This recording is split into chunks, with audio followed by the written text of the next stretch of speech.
Good morning. Thank you. I'm Christine Tausig-Ford, and I'm Vice President of the Association of Universities and Colleges of Canada, AUCC, which represents Canada's 97 universities, both public and private, here in Canada and abroad. The Association of Universities and Colleges of Canada is really delighted to be a supporting sponsor of the Congress of the Humanities and Social Sciences Big Thinking Lecture Series.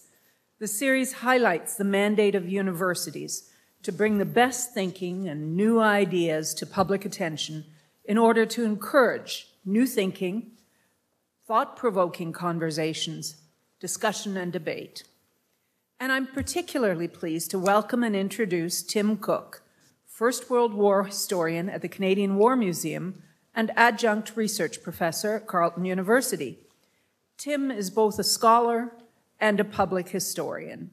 He has published 6 books and has been a finalist for several writing awards. His most recent book, Warlords, Borden, Mackenzie King, and Canada's World Wars, was a finalist for the 2013 Charles Taylor Prize for Literary Nonfiction. And in recognition of his contributions to Canadian military and public history, Tim has been awarded the Queen's Diamond Jubilee Medal and the 2013 Governor General's History Award for Popular Media, which is known as the Pierre Berton Award. As the centenary of the start of World War I approaches, and as the world may again, sadly, be heading toward global conflict, Tim's work has never been more important. His writing is riveting, bringing to life both military and political history in what he himself has called the chase of history. Tim holds a BA in history from Trent University, an MA from the Royal Military College of Canada, and a PhD from the University of New South Wales. And most importantly of all, he is the father of 3 daughters, Chloe, aged 9, Emma, aged 7, and Paige, aged 5. And as I said to him when he told me their ages, oh, going to be a handful. I should say I'm here today in place of AUCC President Paul Davidson, who would so much have wanted to be here and had hoped to listen to the lecture but cannot. Like Tim, Paul is a Trent history graduate with a passion for museums and for the Great War. In fact, the memoir of Paul's grandfather is cited as a source in Tim's work. So Paul's very disappointed he's not here today, and Tim, he is looking forward to reconnecting with you and says he owes you a beer at the Trent 50th anniversary weekend later this summer. Ladies and gentlemen, Tim Cook.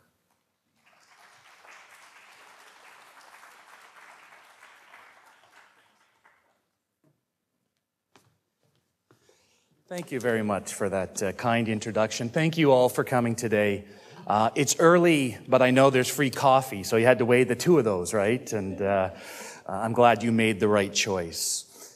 Speaking of my daughters, they were very excited to hear that I was coming here to be a big thinker, and one of them started calling me Mr. Big, and then the other one started calling me Mr. Big Head. So that's nice. And it's a bit of a family affair. My mother is here as well, who is also an academic, so it's cook time all the way.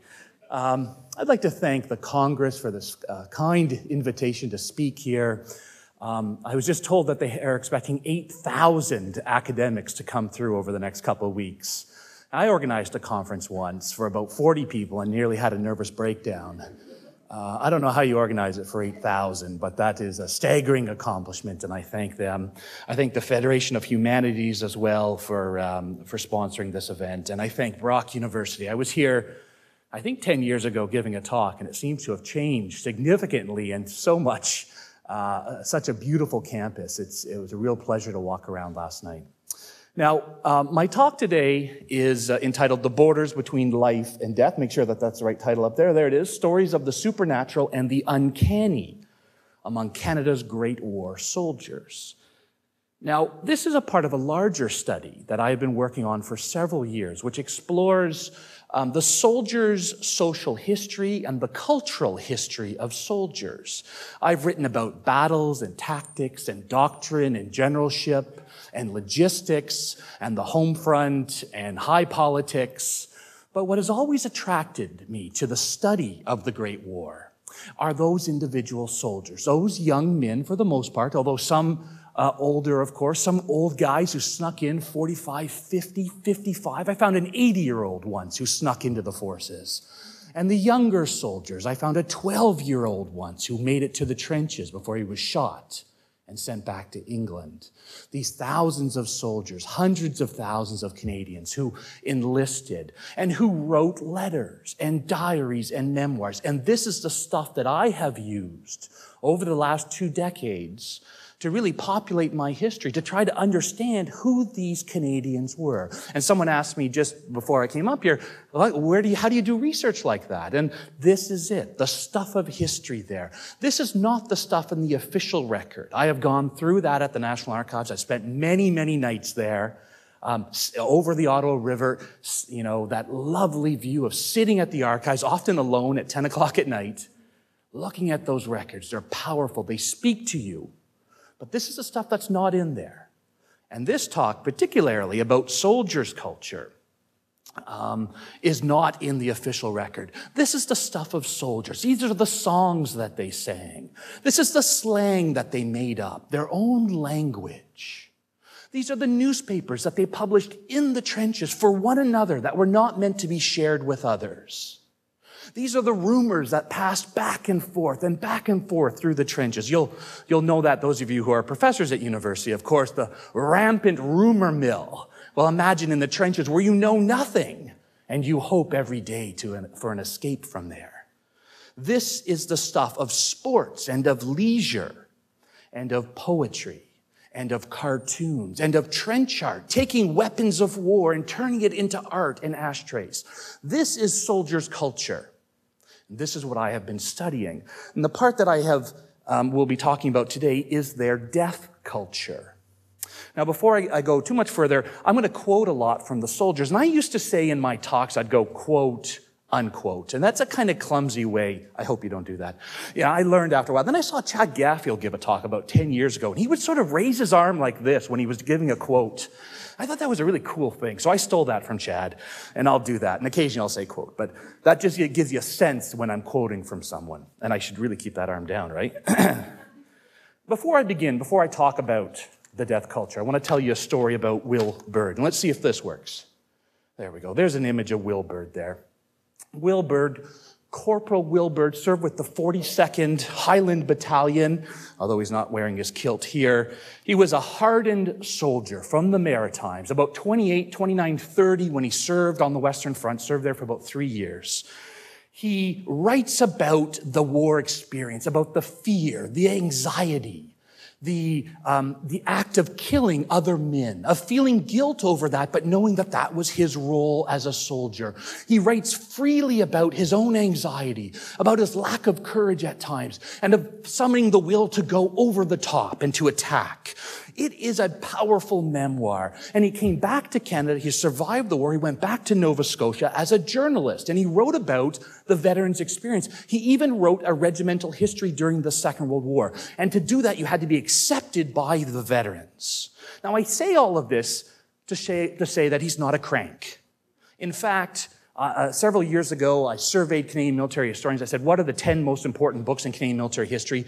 Will Bird's memoir came up on several of those lists. He is used by historians. He is seen as truthful insofar as any memoir can be truthful. It's what he experienced. Historians use it. But there is a strange, uncanny reference which sits prominently in his book, and it's set after the Battle of Vimy Ridge. So April 1917, as a corporal, he is out there organizing a digging party. They're digging trenches. They're laying barbed wire. It's a miserable night. It's raining. He brings his guys back, and he makes sure, like a good non-commissioned officer, that they find a billet. Then he has no place to sleep. So he just kind of crawls into a little trench, a billet with a couple of other guys, and he falls asleep. And he is awoken, and he's groggy, he's exhausted. He's awoken, and he sees his brother Stevie. And he writes, Stevie, what are you doing here? Stevie, I've missed you. Stevie had been reported missing 2 years earlier. He's still wearing the 1915 uniform and the soft cap. He doesn't have a helmet on. And his brother goes, shh, and he reaches out his hand. He says, come with me. and he pulls Will up. And Will follows him out of the trench, and they walk down the trench a little bit. And the trenches are labyrinth-like and winding, of course. And he's seeing his brother, and he's like, Stevie, hold on, Stevie. And his brother rounds a corner, and he looks around the corner, and he's gone. And he kind of wakes, and he goes, oh my God, I've been sleepwalking. I've been having a nightmare. And he breaks down into tears over the emotions of his brother being lost, and he falls asleep.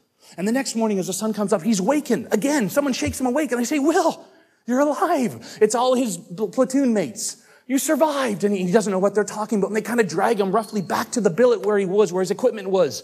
And a shell had landed right on there the night before. Eviscerated everybody in there. They're picking up body parts. They can't even find pieces of Will, they think. Legs, arms, entrails, heads. It's a mess.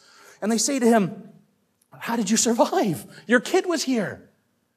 And he tells them somewhat embarrassedly about his brother saving him. And he's a little embarrassed. He doesn't know what to make of it. And as these rumors make their way around, everyone begins to hear this story. And he gets called up to the company commander. And he says, tell me the story. I hear your brother saved your life. And the company commander is a true believer. And he's listening with rapt attention. And he's nodding. And he says, you have had a wonderful experience. And the sergeant behind the company commander is not buying this. He's thinking Will Bird has somehow pulled something over on him. And he's staring at him the whole time. And Will Bird knows that. He knows he doesn't believe him. But what he writes, that neither man's reaction mattered much. For in the world of destruction and death, in a few days, the matter was forgotten by the men. It was only he, Will Bird, who thought about it at night when he went to sleep, playing over the events, marveling at the sound of his brother's voice, his familiar half grin, and his warm hands. And you can see he called his memoirs Ghosts with Warm Hands. Now, what's the meaning of the story? If one, and perhaps many of Bird's own comrades in arms dismiss the story, should historians do the same? Well, Bird believed it, and so much so that he called his memoirs that, right? Other soldiers believed it. It's just historians who are not sure what to make of this. As I said, historians use Will Bird's memoirs all the time. They cite from it in their books, in their articles, but no one ever cites the story because they don't know what to make of it. So this talk, then, is to look at Will Bird's story and others like it. It's about the death culture on the Western Front, the landscapes of death, the soldiers' interaction with the dead, and how the supernatural and the uncanny are manifested in this death culture, from ghosts to spectral beings to premonitions to fatalistic beliefs.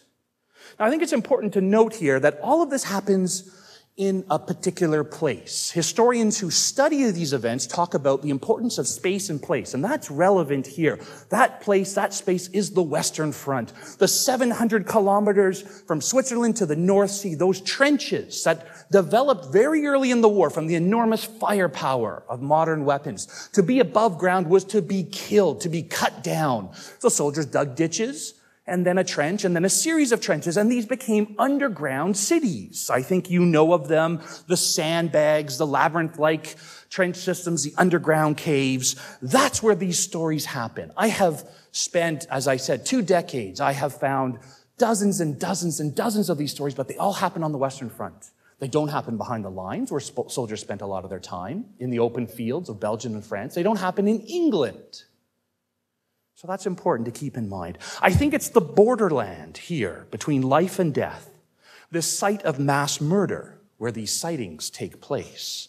It's here where the men were killed every single day on this strange battlefield, where armies were stalemated for much of the war, unable to advance without suffering crippling casualties, and unwilling to pull back to forfeit their hard-won territory.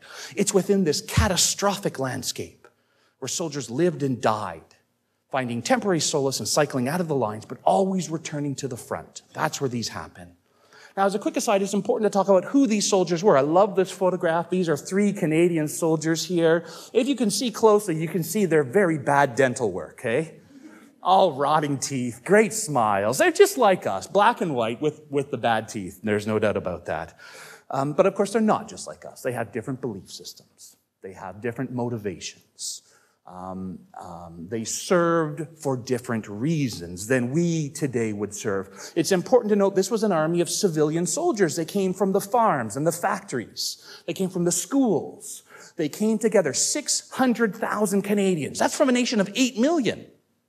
Today's equivalent would be an army of 2.5 million soldiers. That's who they were. They were fathers and brothers and uncles and sons. It made the World War everybody's war, overseas and at home. And they brought with them into the army their own belief system in religion, in community, in family. These things, unfortunately, I won't be talking about today. They're part of a larger study of mine of how civilians bring their belief systems into the army, how that changes, and hopefully how it comes out the other side. I want you to know, though, who these soldiers are. And, of course, where they lived. And where they lived, death was common in the trenches. Snipers, shell fire, poison gas, underground mines. It all led to a constant attrition, a constant stream of death. If you were a frontline infantry soldier and you served more than 3 months, you had an 83% chance of being killed or maimed. 83% chance. Everyone you know is being killed or maimed around you.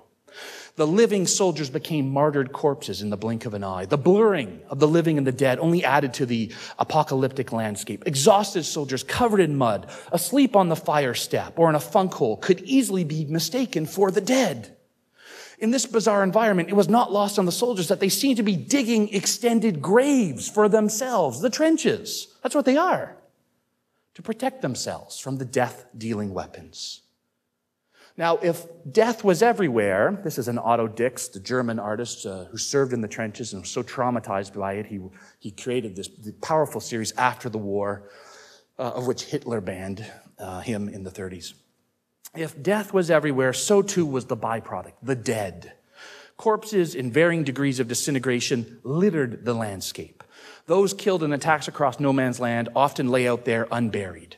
Furthermore, in the long battles like the Somme or Passchendaele, as the Allies inched their way forward, they often inched their way and ate into the graves of the soldiers on the other side. They incorporated the dead within their own trenches, in singles and in mass graves. The smell of corruption, wrote one Canadian, watered the eyes, especially as the shells disinterred the countless shallow graves of rotting corpses. That stench worked its way into clothing and into food. Men went hungry rather than eat amongst that putrid reek, although they smoked like chimneys to get rid of that smell. And of course, they never turned down their daily rum ration. The dead were a part of the landscape, even becoming informal waymarkers, much like decomposing trench signs. Jim Broomhead, a 20-year-old sniper with the 46th Battalion, recalled his horror on the Somme. He wrote, "I got my first glimpse of death and stench at Pozières. The dead had not been removed, and they were piled 3 deep. God forbid anybody from seeing what I saw. Our barbed wire was fairly well intact, but it hung full of dead Canadians and Germans, like birds on telephone wires. The parapet had been kept built up, but you couldn't avoid arms and legs that were sticking out of it."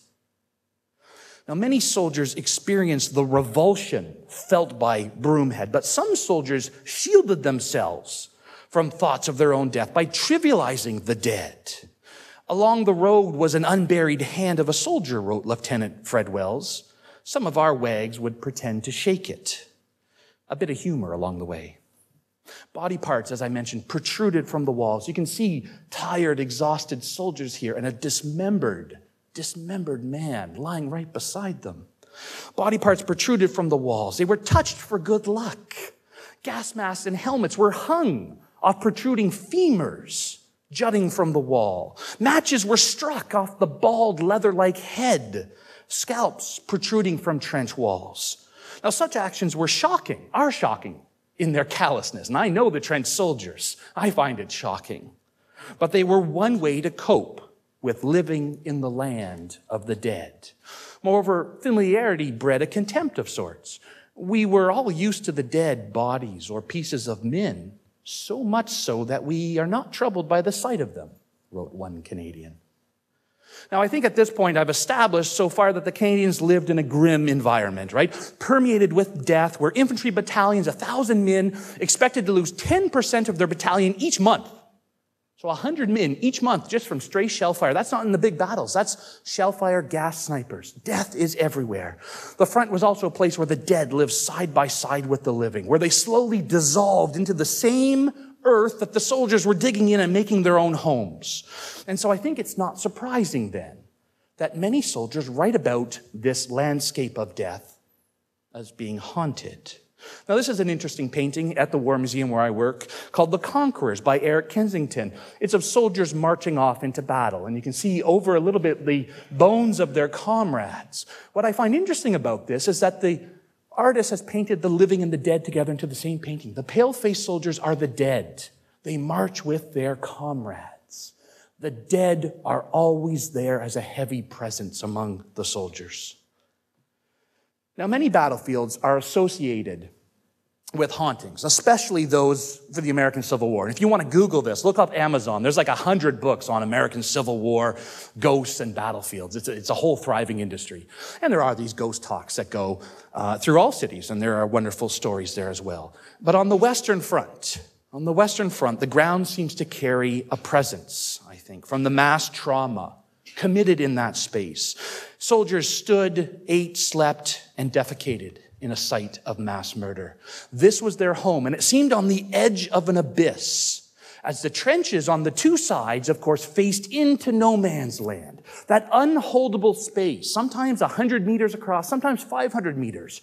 But that's where the dead lay hold. It could not be captured, because if you captured parts of no man's land, the enemy just moved his trenches back. That unknowable space that both sides stared into, I think, is important. If there were any grounds for superstition, wrote Conisbee Dawson of the dead, corrupted Western Front, surely the places in which I have been should be ghost-haunted, he wrote. Ghost-haunted was also how gunner George McGee described the old Somme battlefields in 1918, only a few weeks before his own death. At night, the trench system was particularly creepy, with the front blanketed in darkness, though periodically broken with shell and tracer fire, as well as the shimmering light of flares that cast a ghostly white light. There was an unsettling, uncanny feeling. Kenneth Foster wrote of standing sentry on a fire step, staring out those sandbags, looking into the darkness, eyes straining. He wrote, I saw all kinds of funny things, staring into so much black nothingness. I would see an object which, after a few minutes, would move cautiously towards me. In this case, like so many other similar soldiers' accounts, and they're countless of staring into no man's land, it was only his tired eyes playing tricks on him. The wind rustling the vegetation, the rusty barbed wire scratching against bits of discarded kit, and the legions of rats that scurried among the mountains of bully beef cans and the corpses of the fallen. But there were many accounts by soldiers of an uncanny feeling of peering into no man's land. And of course, the Germans were doing the same thing. And they patrolled out there in no man's land, patrolling in the darkness and among the corpses. Canadian infantryman E.G. Richards wrote of his experience in a poem entitled The Sentry, and this is a portion of it. Halt! Who goes there? My God, what an awful place. I didn't get an answer, but I'm sure I saw a face. It was white in the winter moonlight and flashed by my vision there. The sentry watch beside a graveyard is enough to turn one's hair. The ghosts of men that lie there are walking again tonight, and me with my loaded rifle in a sweat of unholy fright. Each grave is marked with a tombstone, a symbol, R.I.P., and soon there will be nothing but tombstones as far as the eye can see. Now, no one would mistake that for great poetry, but it's an attempt to capture a feeling, a belief. Standing sentry at night, as recounted by many soldiers, was creepy, and there are multiple accounts of this uncanny presence along this ribbon of destruction. The bewildering nature of the front, where death seemed to stalk every man, is a series of drawings about a personification of death. Where death seemed to stalk the very ground, allowed soldiers to imagine demons and monsters lurking out there in the abyss. British journalist Philip Gibb, who was a frequent visitor to the front, He wrote, "I had been scared a while because death was on the prowl in a noisy way, and I had seen it pounce on human bodies." The anthropomorphism of shells and bullets could translate, as historian Mary Habeck argues, into mythical beasts. These bullets, these shells were real things, real animals, real monsters that were coming to get you.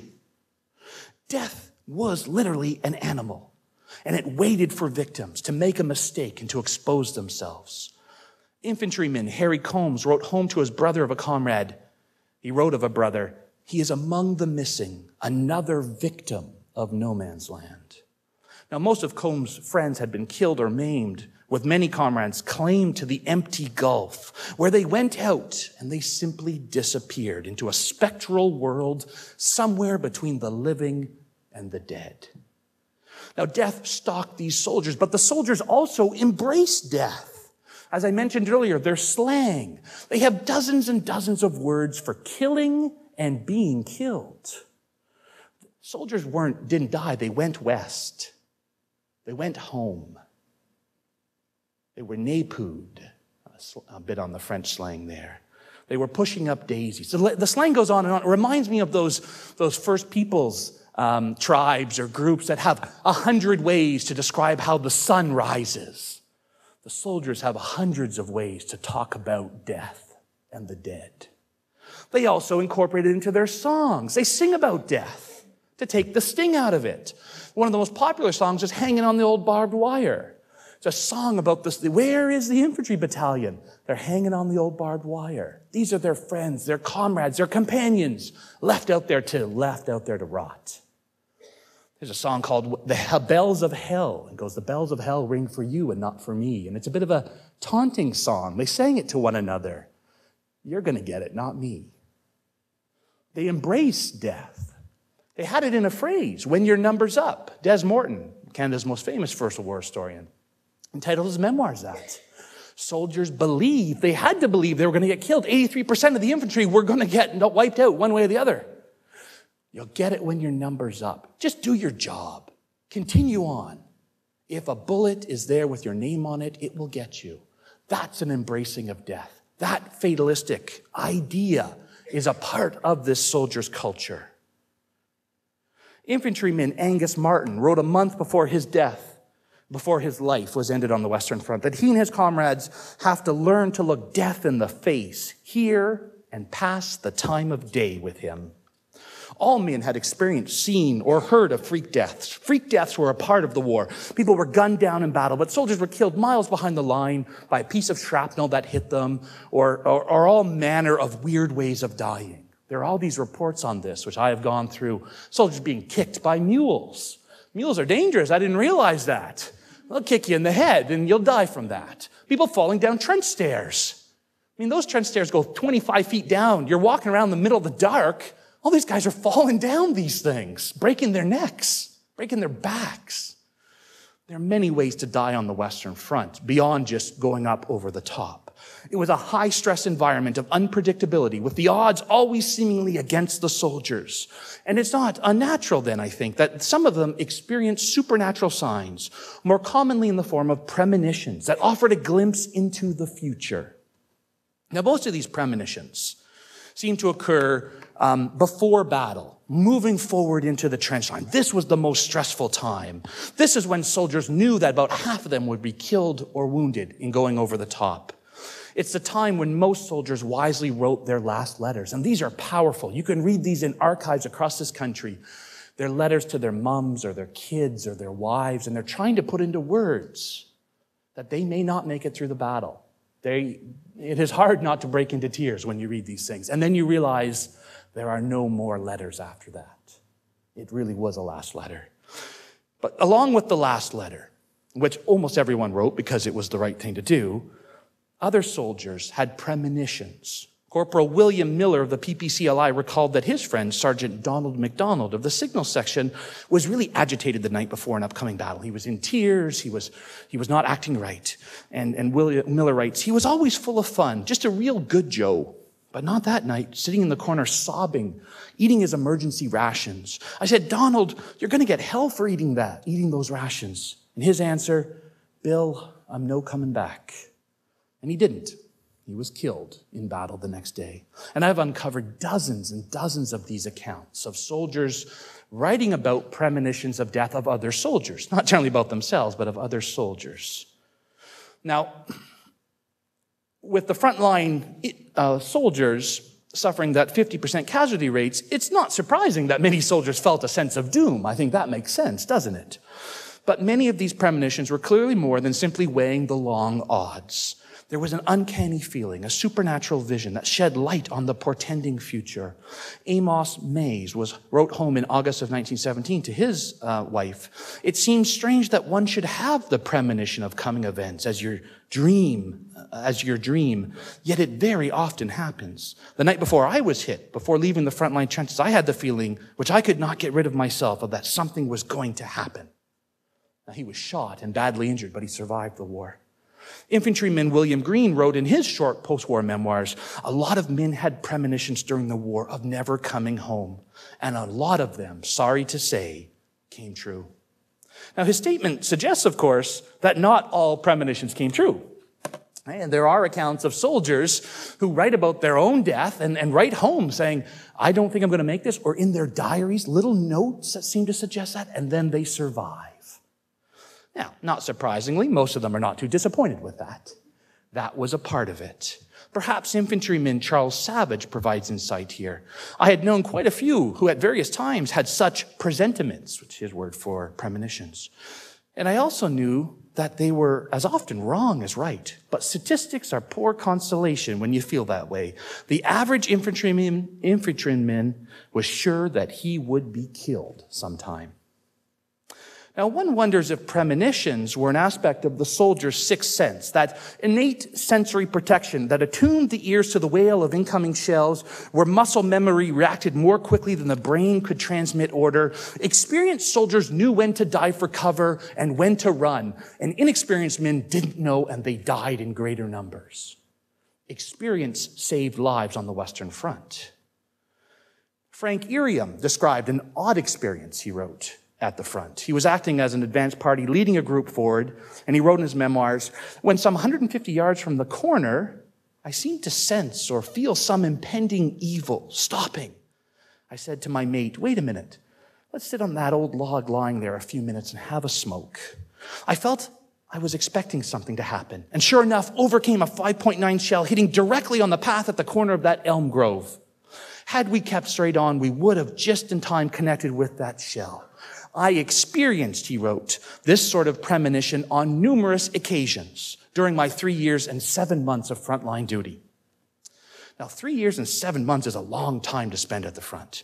Irium is experienced as they come. And though this is a different allusion to an uncanny warning, rather than, I think, the soldier's sixth sense, I think it is, he saw it certainly as some premonition, and he talks about that. Perhaps the two were conflated by Irium. I think we need to consider that as historians.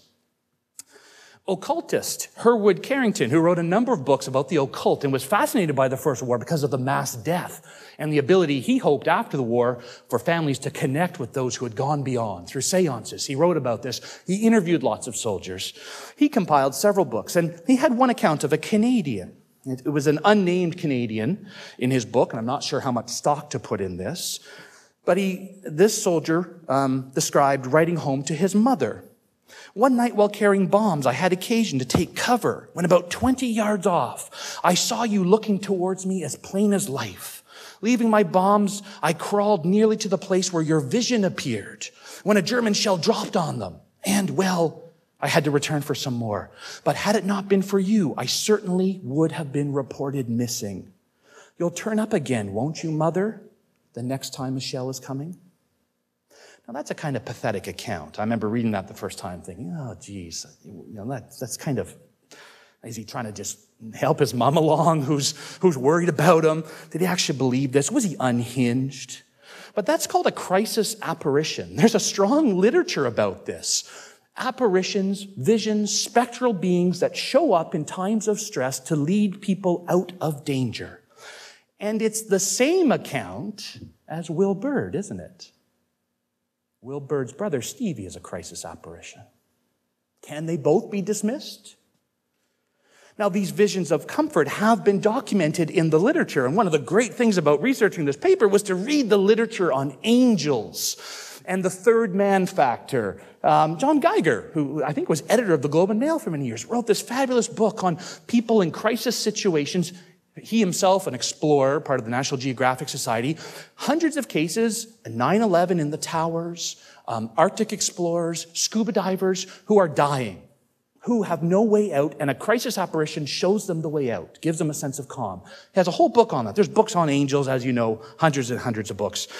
It has been called the third man factor from T.S. Eliot's The Wasteland, who wrote about this. And it's a part of the history of the paranormal.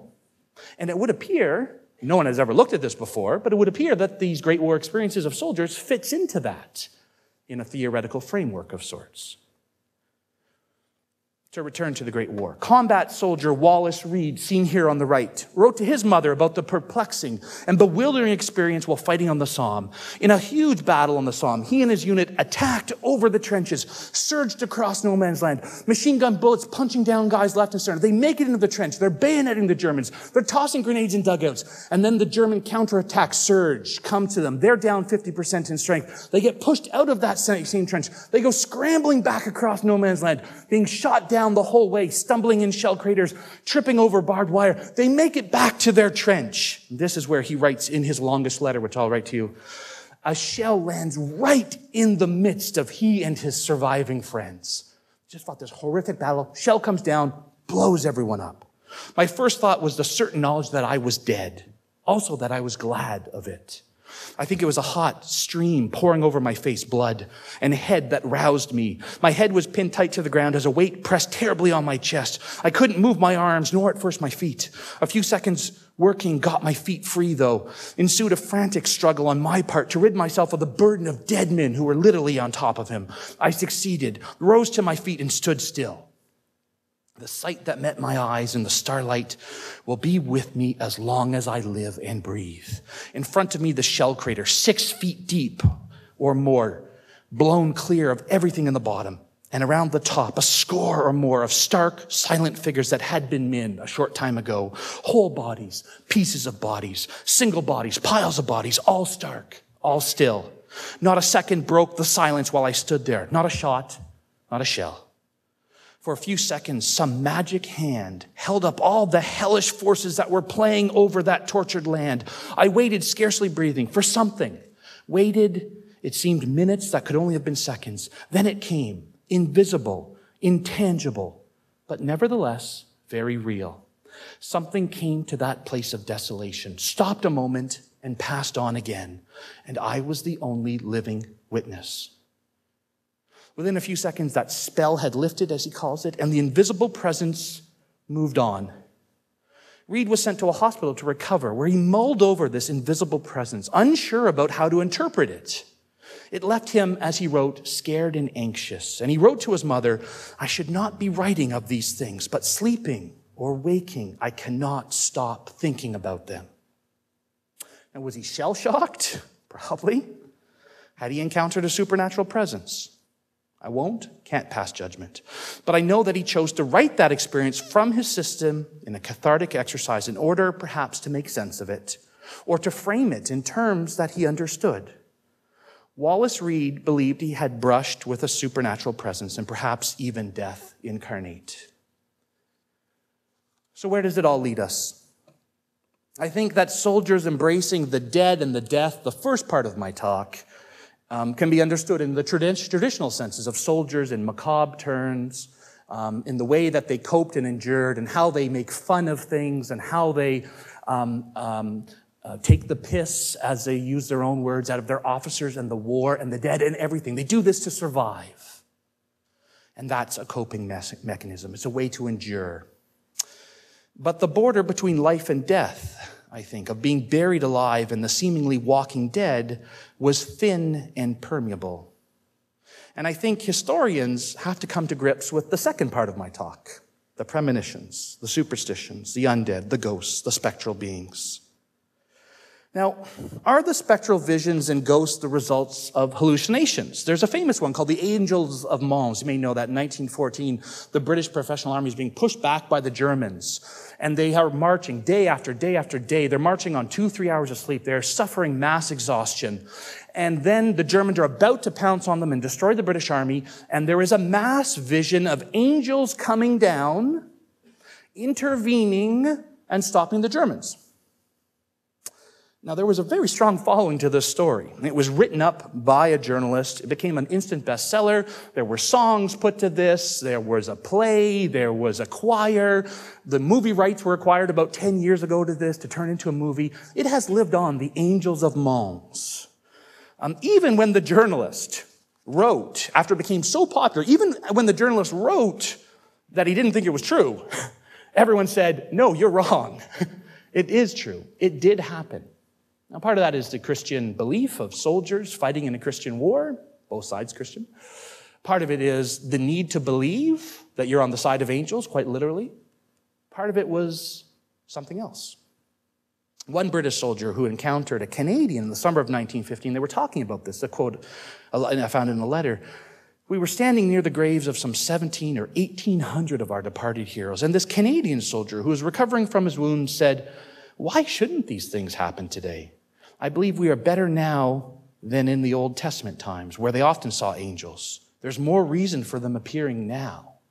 And I have found about 6 references to angels by soldiers who saw angels in the sky, who saw angels on the battlefield. It's an interesting aspect of these apparition crises, I think. Whatever the case, the supernatural and the uncanny seemed natural and explainable to the soldiers in these high stress and sights of death. Now, can the Angels of Mons, or everything I've talked about today, can it be attributed to sleep exhaustion? Soldiers at the front survived for days on end, reduced sleep. Those of you who remember your university days of staying up night after night writing those papers, you remember the hallucinatory effects that you began to build up over time. I hope you did this because it's part of university experience, right? A sleep study suggests that you can go days and days and you begin to see things and hear things, auditory hallucinations, visual hallucinations. Maybe everything I've written about, talked about today, is the product of exhausted, burned out men. Perhaps. But I will say that soldiers were not unaware of their own exhaustion, which they write about constantly in their letters and diaries and journals. And not a single Canadian attributed their supernatural or sensory experiences to sleep deprivation. Now, they wouldn't have known those terms, so that's something to think about. And I think that those in the middle of the storm are not always the best at judging wind patterns. But the Canadian soldiers do not seem to have even considered the possibility that their experiences were brought on by bone-deep exhaustion. That's something to consider, though, and I can't decide one way or the other. I think, though, that we also have to consider if these stories were part of a hoax. I mentioned rumors earlier. Soldiers talked, they told stories, they were great storytellers. That's what they did at night. They didn't really have, in the trenches, they didn't have lights. In the dugouts, they could have a fire going, and they told stories. They're great storytellers. It's a real oral tradition. And we have to assume that perhaps all these stories are just a hoax, that none of them are true. Just stories that are being told. Now, Robert Graves, one of the most famous British memoirists, wrote Goodbye to All That. And in another memoir he wrote, he said that all soldiers' memoirs have to have at least one ghost story with a possible explanation and one without an explanation, except that it was a ghost. Now, he was having fun. He was poking fun at his comrades. He was poking fun at gullible civilians on the home front who he had an intense dislike for. But even if Graves was confident enough in sweeping aside these apparitions, many other soldiers seem less certain about their uncanny encounters. And the sincerity of all the stories above that I've written about within the context of their letters and memoirs are all very sincere and true. There's no hint that something is being pulled off here. And I'll be a little churlish here, but I'll say it anyways. Graves wrote about ghosts and ghost stories and apparitions in his memoirs and in his poetry and prose as well. And I think it's revealing. I think it's revealing that no soldier after the war, as far as I have ever seen, except for Graves, no soldier sought to actively debunk this type of magical thinking during and after the war. Is that important? I think it is, because soldiers debunked a whole bunch of other stuff after the war, things they did not think were true, things that they thought portrayed them in a poor light. They were not afraid of speaking their mind. They do not discount these stories. It's not surprising that these uncanny, supernatural, and odd stories were spawned in a strange war fought on a traumatic landscape of mass murder where soldiers were haunted and where they in turn seemed to haunt. The blurring of the space, the borders and perceptions was most prevalent in the liminal boundaries of no man's land. Here, the difference between the living and the dead was often a fragile, even porous space. Soldiers buried themselves in order to stay alive. They occupied their own graves and often lived cheek to jowl with the dead, who actually seemed the real permanent residences of this macabre landscape.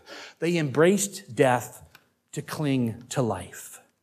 Now, standing on the site of these terrible battlefield slaughters, and here's one of many paintings that depicts the dead and spirits and ghosts that you can find in archives and in art galleries. Canadian frontline infantryman Frank Iriam, we've heard of him before, he offered this shivering assessment. You could feel the pulse of the thousands of the dead with their pale hands protruding through the mud here and there, seeming to beckon you. You could feel the presence, something not of this earth. In this wasteland, many soldiers indeed felt that there was something, as he wrote, not of this earth. And the power and frequency of ghost stories, premonitions, and supernatural tales seems to suggest at some level that many soldiers believed in these occurrences.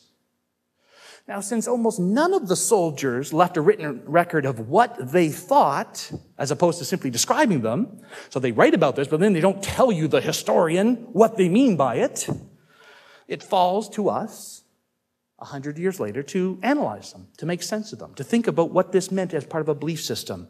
And I think that's maybe where these stories best fit in. A psychologist would tell you something different. A psychiatrist, maybe as well. An anthropologist, cultural anthropologist, would probably give you a very different talk up here. I'm a historian. These are part of the soldier's constructed narrative, and one that was attempting, I think, to make sense of this war experience. These stories of the uncanny and the supernatural represent an impression and a repression of death. I suppose it's time to lay my cards on the table. I don't believe these accounts and narratives are the byproducts of frivolous or traumatized minds. Soldier stories and culture become important for framing and ordering the experiences of the trenches. And while some soldiers believed in magical forces or the power of rituals, they were also making real their fears in an attempt to combat, contain, or at least make sense of them. The Great War landscapes of death created a space for a death culture, with its premonitions and superstitions, as well as unexplained presences, crisis apparitions, and ghosts with warm hands. Thanks very much.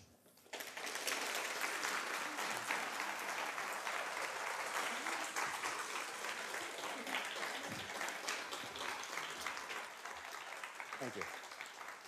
Thank you. Can we sit over here? Thank you. Yes, we're going to sit over here. Okay. Just grab this here. We move to the comfy chairs now. Thank you so much, Tim. We have a bit of time for questions. My name is Antonia Maione. I'm president of the Federation for the Humanities and Social Sciences, and we do have time for questions. We have roving mics, I think. It's hard to see in the dark. Yes? So if you have a question, I'd ask you to come forward or to signal it to one of the two volunteers here. We want to keep these questions short, so the answers can be long, but we want the questions to be short. So please come ahead. I have a question for you, Tim, okay. However, if I could lead off. One of the things that impresses me with an historian's work is that you, as you said, are involved in the narrative, but also in the context. Mm-hmm. And I was wondering if you could say something about the context in which death as a whole was thought about in the first decades of the 20th century. So it's the whole idea or mystique of death is very different than something in the 21st century. So I was wondering if that was part of the way that anchored the experience of these soldiers, and one of the reasons, I think, why you see it as something that was real and not something imagined. Yeah.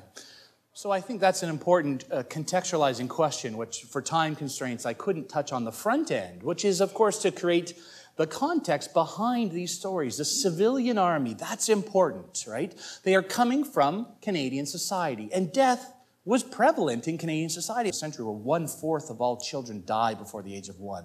What a horrendous, statistic. And death was common, and life expectancy was cut short, and industrial accidents, we know, were commonplace. And so that there is a death culture, that people understand death. And I think this is something that historians need to pay more attention to. First World War historians, military historians. I mean, because we focus on the death in the trenches, the mass death and mass trauma. And that's different. There's no doubt about that. Going over the top is different.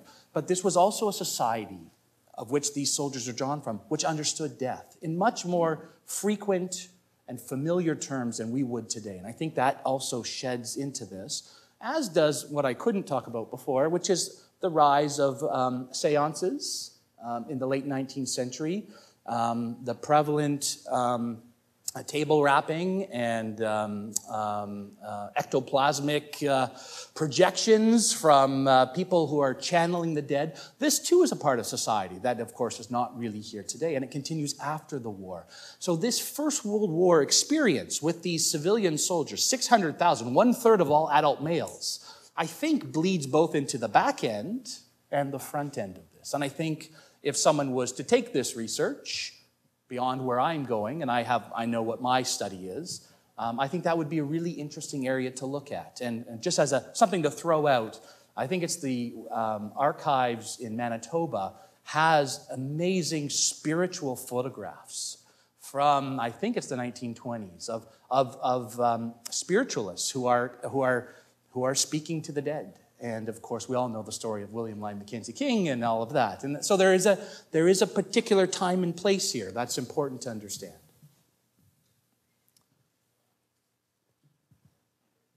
We have a question in the front. Thank you very much. Oh, sorry. Okay. Madame, and then... Yes, I'm Ariel Court from the Canadian Peace Research Association. I just have a simple question. Now we have the ultimate means of extermination. I find it hard to think that something spiritual could be involved, because 1 or 2 nuclear weapons would wipe out millions. The prospect is 2. Will humanity survive? And that question was asked by Lord Bertrand Russell many years ago when he combined with Albert Einstein to make an appeal against nuclear weapons. Thank you very much. Thank you. We're just going to give you the mic so everyone can hear. Yes, I really enjoyed your talk.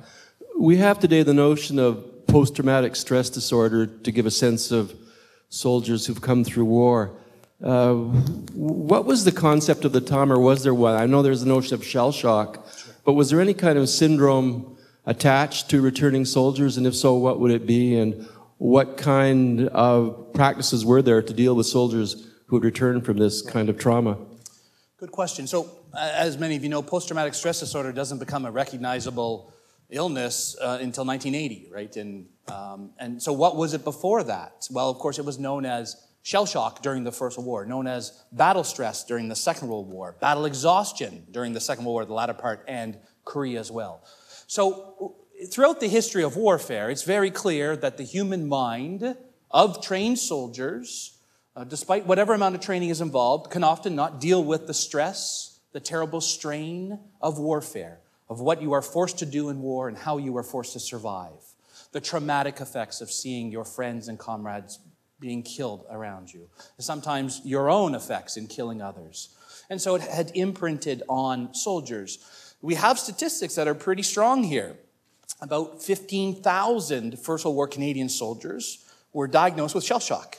Thousands more, I would argue, were not diagnosed because it was not seen as a really identifiable illness. They struggle with this. The military doesn't want guys being diagnosed with shell shock because they're being pulled out of the line. We need everybody there. Everybody there. The medical services, some of them very sympathetic, understand that these are soldiers who are suffering terrible stress. And shell shock or post-traumatic stress disorder or just a stress disorder can come in many ways, but it usually is through sleep deprivation.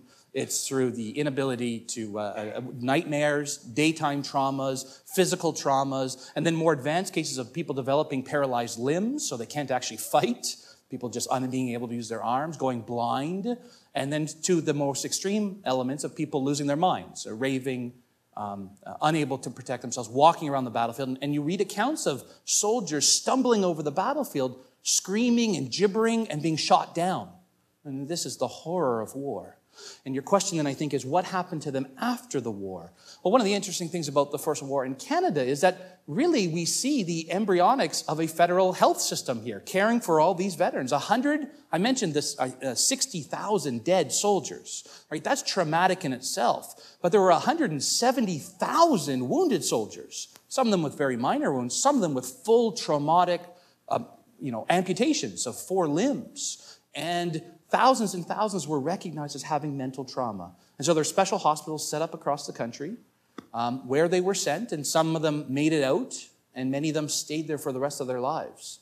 I remember one young lieutenant, 19 years old, he went to war. He came back when he was 21. He went into a hospital, and he never came out. He lived there for 60 years. And so there was an understanding that war had an imprint on soldiers in a traumatic way. And there was a sense that we had to deal with this and help them. But it's not as well developed as it is today. And even to this day, of course, armies, professional armies and medical systems are struggling with what to do with soldiers who come back. And some people suggest American soldiers in Iraq and Afghanistan are suffering 25 to 30% post-traumatic stress disorder rates. And those are only the reported ones. So how many more go unreported? And we know that many more go unreported. Thank you.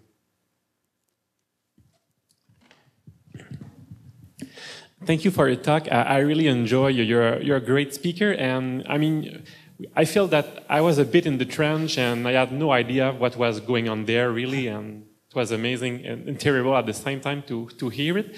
My question is, it's a bit outside of your research, but did you hear or did you read about similar phenomena happening in today's war in Afghanistan, in Iraq, or this kind of things? I expect so, but I would be very curious to hear what you have to say. That's a good question. Thank you. My research is largely the First World War and the Second World War, and I've just finished a 2-volume history on the Second World War. The first volume, here's my plug, coming out this September. And I have found stories of premonitions for Second World War soldiers. I have bombers who flew in the bombers during the Second War. The Halifaxes and the Lancasters were wildly superstitious, as were the sailors in the ships, as were the infantrymen fighting in the ground war. They all had their superstitions. That was a part of the talk I had to cut out for time length. But these superstitions guide your life. In a world of chance, you hold on to follow superstitions. You follow patterns. This gives you a sense, I think, of normalcy. And I've found this. In the Second World War, though, I have not come across any crisis apparitions, any ghosts, any spectral beings. Constant references to premonitions, constant references to soldiers and that sixth sense of knowing when to dive into a ditch. And everyone's watching that experienced sergeant. They're standing there wondering why he's doing that, and a shell lands 2 seconds later. Or they all scramble when they see him do that. Now, again, is that the sixth sense that soldiers develop, or is that something else? I think that's battlecraft, that's battle sense. So it begins to disappear, I think, by the Second World War and by Korea. And I have talked to a number of our veterans of Afghanistan, and I have broached the subject with them, and they didn't really want to talk about it. That isn't to say it happened, they just didn't really want to talk about it. They just didn't really want to talk about their inner workings and culture. And part of this that's important is that this is a closed culture. The First World War soldiers' culture is not meant to be shared with others. We only know about it largely through the memoirs and through sometimes diaries, but not the full thing here. And some of it we will never get to. Everybody had a magic charm.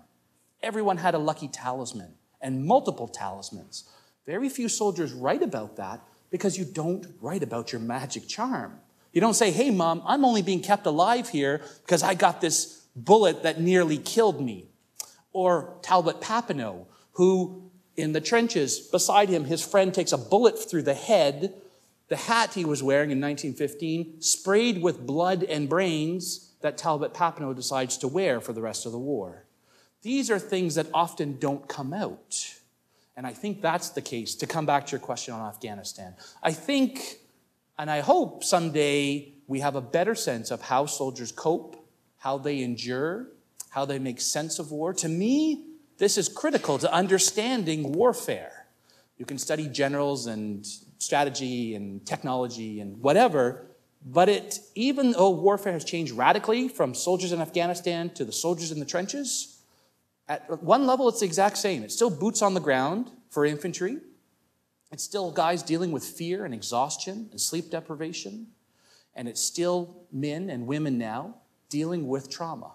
And I think there are constants there. And I think your question is a very good one. And I hope someone studies this at some point. Given the spiritual nature of what we've been talking about today, can you tell me what you have gleaned from looking at archives of chaplaincy in World War I?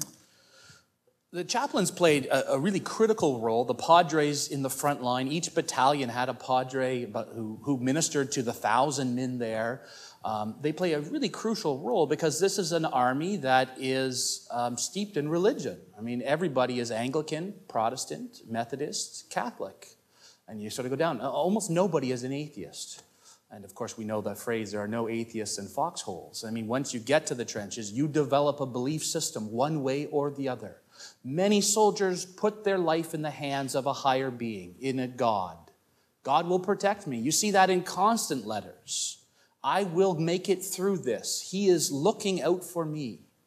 Religion plays a critical role in how we cope and endure. And it's the flip side to my talk today. I've talked and written about religion and that critical role in part of the belief system. This is something different, what I've talked about. But it's absolutely crucial. The padres, the chaplains offer spiritual advice. They bury the dead. They gather up the contents. They send letters home to the grieving families. They are absolutely crucial for sustaining morale among the soldiers.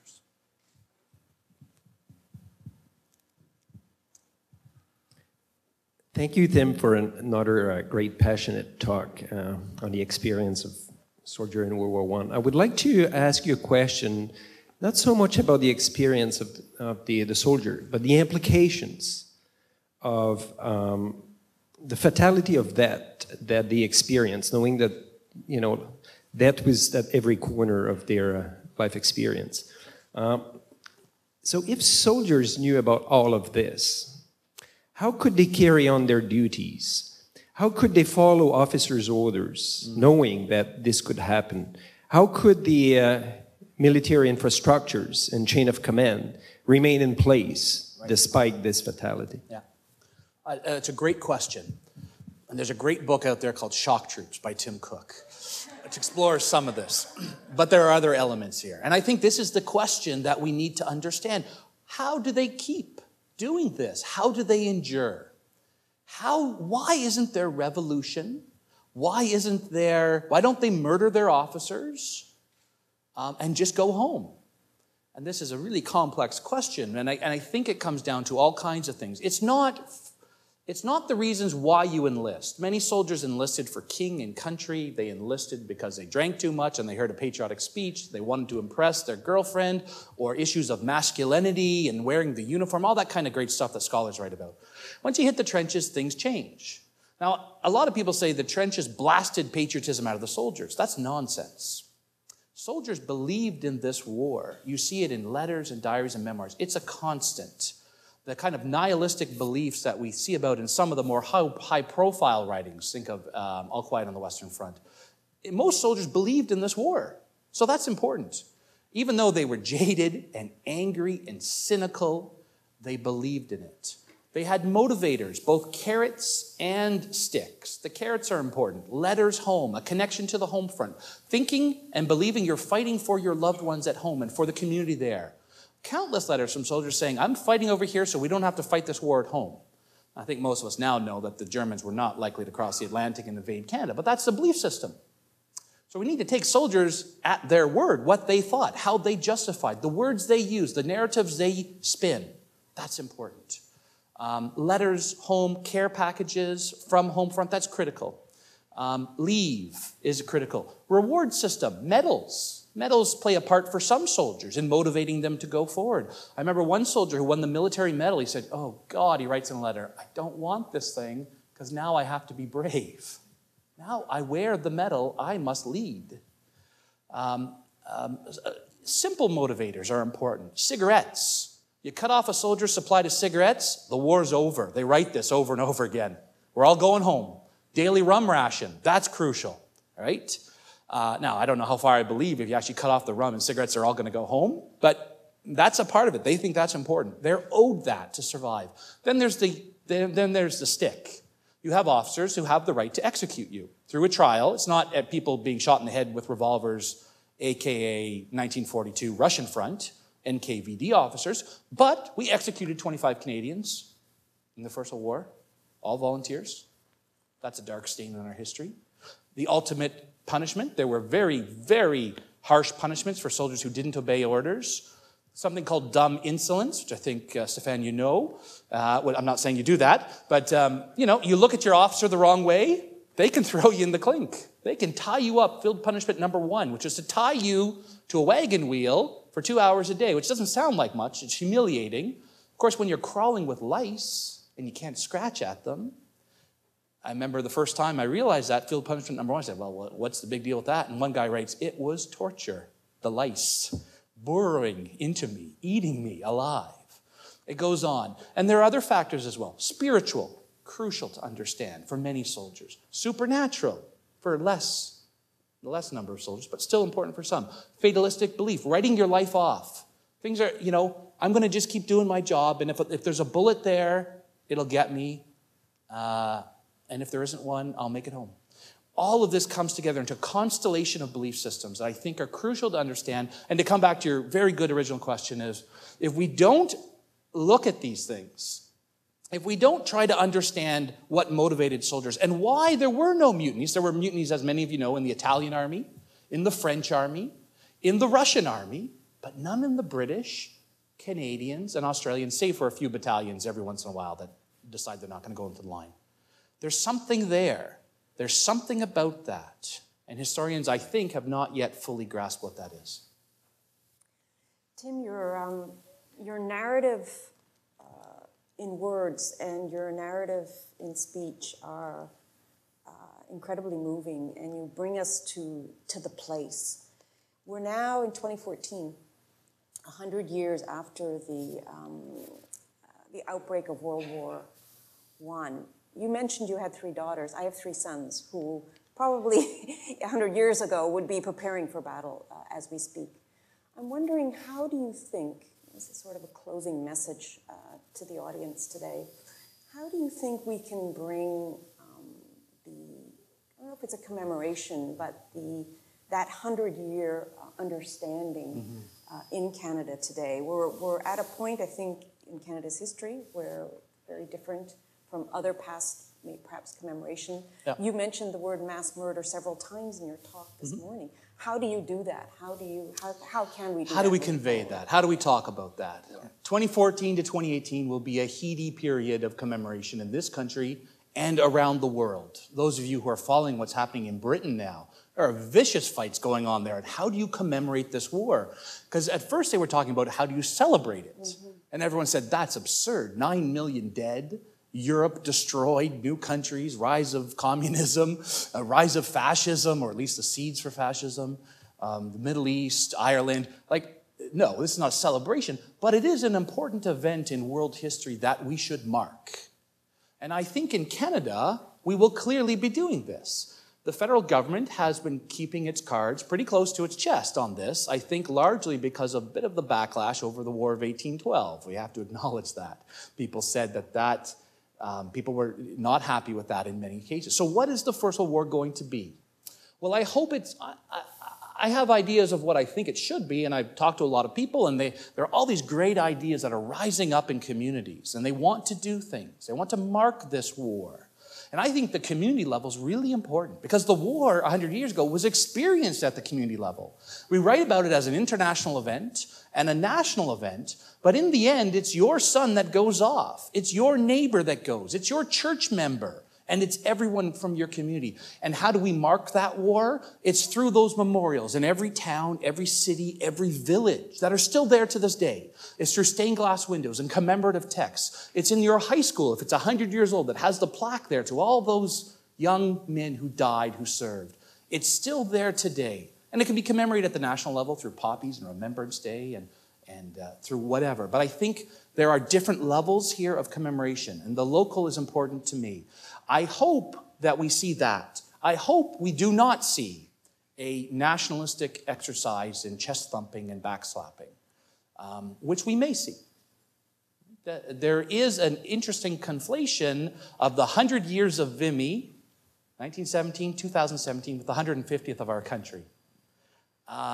And I wonder what 2017 is going to look like. For those of us interested in history or heritage who study this, this will be a heady period. It will be difficult to get beyond the narrative of the nation-building event. Because the First World War is important as a nation-building event. It's more important to understand, in my mind, as a nation-destroying event.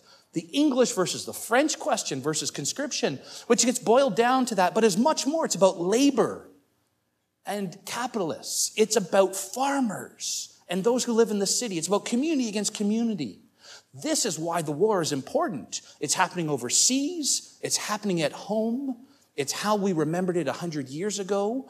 There are complexities here. There are nuances that historians have been digging at and pulling at through the threads for the last 100 years. And I hope that we as historians have a voice during this time period. And I think at the moment we don't. I think we must do more. We must find ways to inject ourselves into these conversations.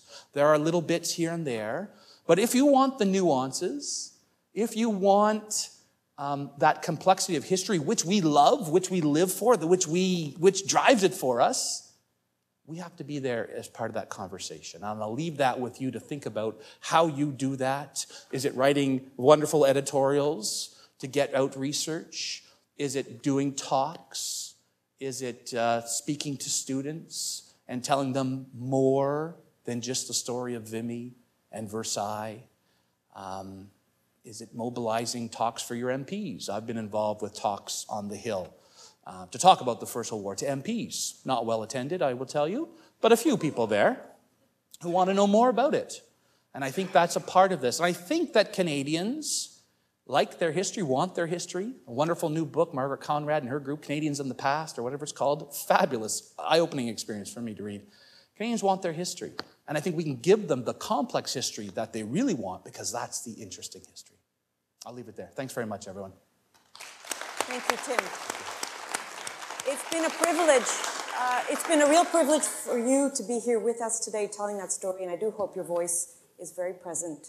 Well, for a long time, but more particularly in the next four years as we do go through that history. I want to thank again Christine and the Association for Universities and Colleges of Canada for co-sponsoring this event, and to our larger partners, SSHRC, the Social Science Humanities Research Council of Canada, CFI, the Canadian Foundation for Innovation, Genome Canada, and our other partners who've been sponsoring both the Big Thinking events, and you can also visit their booths in the expo. Tim's talk will be up on our website, so I encourage you to see it, to also talk about it. I know I'll be looking at it for inspiration for my own students and also my kids, as I mentioned. So that's as we do with all of our Big Thinking lectures. Our next Big Thinking lecture, in fact, is at noon. Lise Bissonnette will be with us, speaking on the university as something of grandeur and servitude at the same time. So I look forward to seeing you there. Thank you very much. Merci beaucoup, Tim.